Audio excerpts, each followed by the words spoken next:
மாலை நேர வேத வாசிப்பு. யோவான் எழுதின சுவிசேஷம் 6ஆம் அதிகாரம் வசனங்கள் 1-21 முடிய.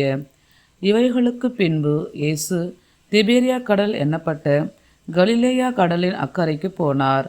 அவர் வியாதிக்காரரிடத்தில் செய்த அற்புதங்களை திரளான ஜனங்கள் கண்டபடியால் அவருக்கு பின் சென்றார்கள். இயேசு மலையின் மேல் ஏறி அங்கே தம்முடைய சீஷருடனே உட்கார்ந்தார். அப்பொழுது யூதருடைய பண்டிகை ஆகிய பஸ்கா சமீபமாயிருந்தது. இயேசு தம்முடைய கண்களை ஏறெடுத்து திரளான ஜனங்கள் தம்மிடத்தில் வருகிறதைக் கண்டு பிலிப்புவை நோக்கி, இவர்கள் சாப்பிடத்தக்கதாக அப்பங்களை எங்கே கொள்ளலாம் என்று கேட்டார். தாம் செய்ய போகிறதை அறிந்திருந்தும் அவனை சோதிக்கும்படி இப்படி கேட்டார். பிலிப்பு அவருக்கு பிரதியுத்தரமாக, இவர்களில் ஒவ்வொருவனும் கொஞ்சம் கொஞ்சம் எடுத்துக்கொண்டாலும் 200 பணத்து அப்பங்களும் இவர்களுக்கு போதாதே என்றான்.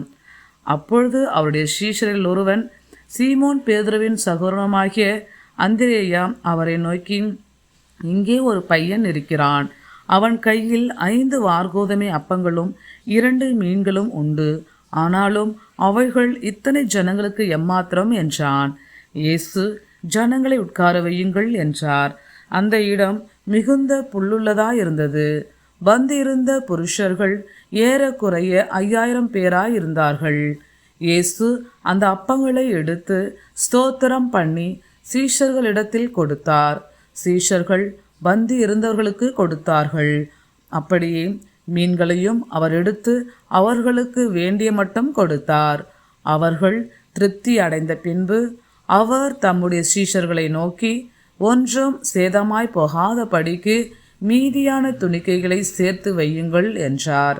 அந்தபடியே அவர்கள் சேர்த்து வார்கோதுமை அப்பங்கள் 5 அவர்கள் சாப்பிட்டு மீதியான துணிக்கைகளினாலே 12 கூடைகளை நிரப்பினார்கள். இயேசு செய்த அற்புதத்தை அந்த மனுஷர் கண்டு, மெய்யாகவே இவர் உலகத்தில் வருகிறவரான தீர்க்கதரிசி என்றார்கள்.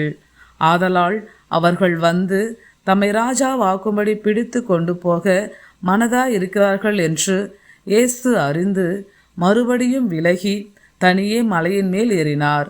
சாயங்காலம் ஆனபோது அவருடைய சீஷர்கள் கடற்கரைக்கு போய் படவில் ஏறி கடலின் அக்கறையில் உள்ள கப்பர்நகூமுக்கு நேராய் போனார்கள்.